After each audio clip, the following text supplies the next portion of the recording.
Okay, let's go through this strike a light flint and steel fire making kit and see what we have. Taking the lid off. When this thing came to me, it was sealed in like a shrink wrap plastic. It was sealed very well. And take the top off, and see we have some flint. There's a cream color piece, pretty sharp. There's there's a gray flint. It's also sharp. Has some white on them. That's Cortex. That's what the flint is normally encased in. That's to be expected in this Georgetown flint, and also the other kind could be it. This is the Cortex on this one, that discoloration right there. And there's another piece of flint gray. That's called Georgetown flint. And we have an amount of jute twine. It's a thick twine. We're going to unravel that and frizz it out and fluff it up and make a semblance of a bird's nest to ignite, get our fire started with from an ember. And here's a hand-forged steel striker. It's about a 3-inch one, called a C striker, shaped like a C. Has the loops and everything. A couple of ways to hold it. We'll get into that later. And here's a pack of, wait a minute, there's a magnifier. That's a magnifier. It's in a plastic thing. Okay. Seems to be a glass magnifier. Fell out of the thing. There it is. Okay. There's a magnifier. We ignite a char cloth with that also. And here's some char cloth to practice and start fires. And at last, we have a directions pamphlet, little direction sheet. And also notice this tin. This is about a 4-inch tin. I guess it's 1.5 inches, 1 3/4 deep. It has a hole punched in the middle of the top. That's so the gases can escape when we cook char cloth in this very tin. We'll do that too before this video is over. Now let's look at our carbon steel striker and a piece of flint. The striker is just a C shape. They call it a C shape. Has the loops for the fancy. Has a little silver on this side and black here.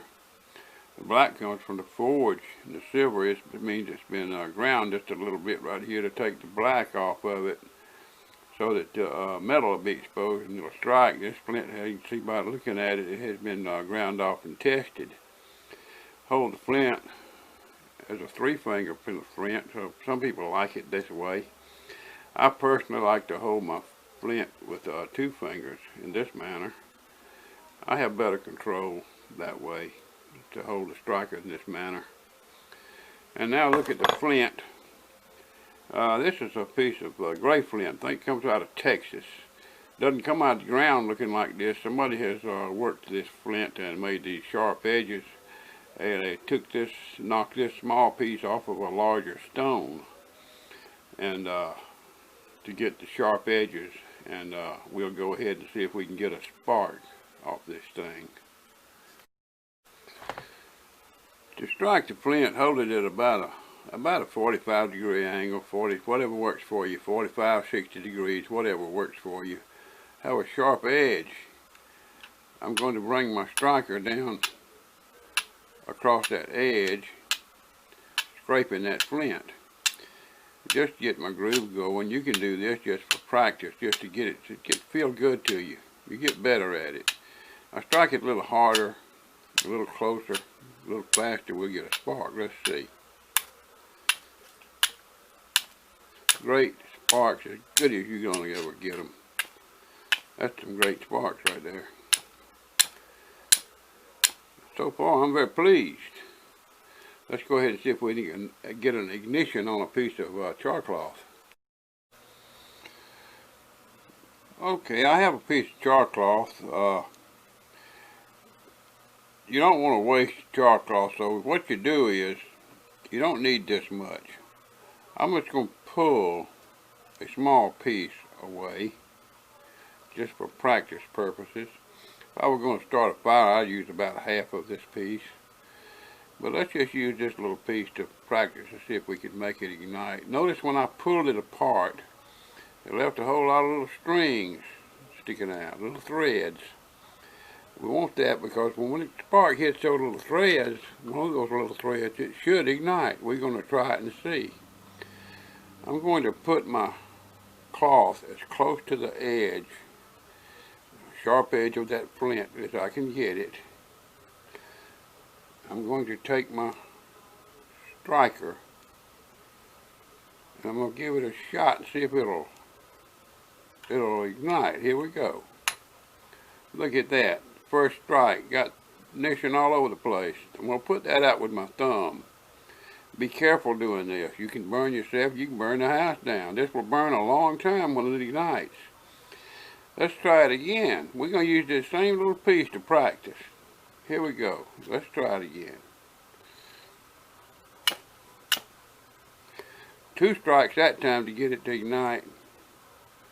You get better at it. You put it out. I put it out with my thumb. Don't let it get burning too good. You'll burn your thumb trying to put it out if you let it burn too good. Let's try it again. It's a 45-degree angle on my flint. I'm holding my striker like I like to hold it.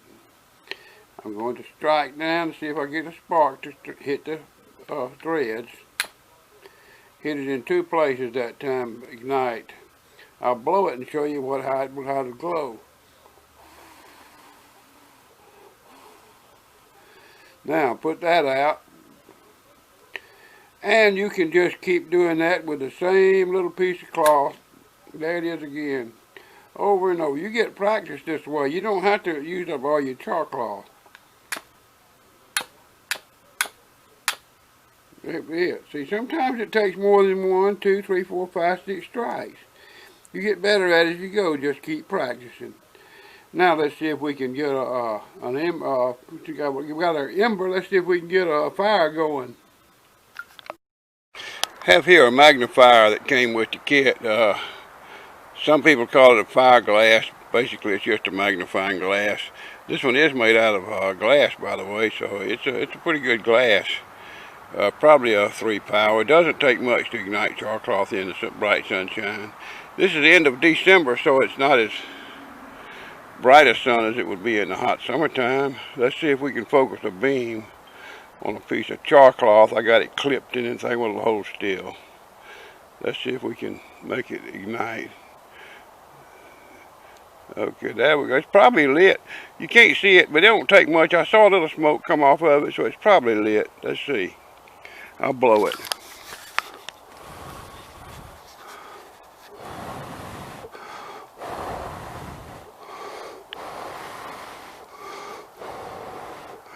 You can see that it does not take much to ignite a char cloth in the sunshine with a magnifier. Okay, I have this very small amount of char cloth I pulled off of another piece. I have lots of little threads on it sticking out. And this piece is not even, I guess, ½ an inch by 1 inch maybe if it's that big. We're going to see if we can get it started with just a little small piece. If you're brand new, you might want to use a little bit bigger piece than that to get you first started, maybe twice as big as this one. Now, I also have jute twine that I've fluffed out, using only a small amount of the jute twine also, just a small amount. You can get this at Home Depot or somewhere, jute twine. Won't be as thick as what comes in your kit, but it'll work just fine. Fix me this little label, put my jute twine in there because I got such a small amount. I don't want it to flare up and burn me. So I have that ready.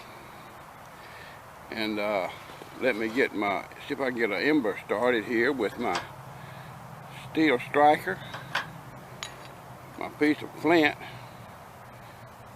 Now if this strikes on the first strike, it'll be great, but if it takes 8 or 10, that's okay too. Sometimes the spark just doesn't hit in the right place for it to catch. So Like I say, it may take more than 10 strikes for you to get a spark to ignite your char cloth. Let's try it right here. Here we go. Wow, I got it on the first strike. I had a whole lot of little thread sticking off there too. Let's blow it. Make sure it's going good. I'm going to put it in my little jute nest here. And I'm not going to blow directly down on it. I'm going to blow kind of where my face, where if it flares up, it won't burn my face off. Here we go.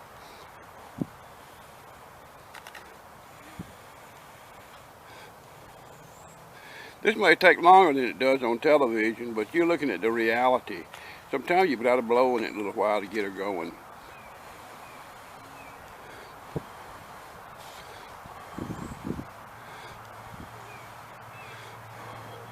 And there it goes, and I got him going. Let's see if it'll light up my paper that it's sitting in. I got a bucket of water here I'm going to put this in when it gets, let me show you my water. There's my bucket of water. There's my fire. Doing pretty good, but lit it on just that small amount of jute twine, very small amount of char cloth. Did just fine. Make sure your fire's out. You don't want to burn the house up with you in it and you in the yard and everything. So let's move on.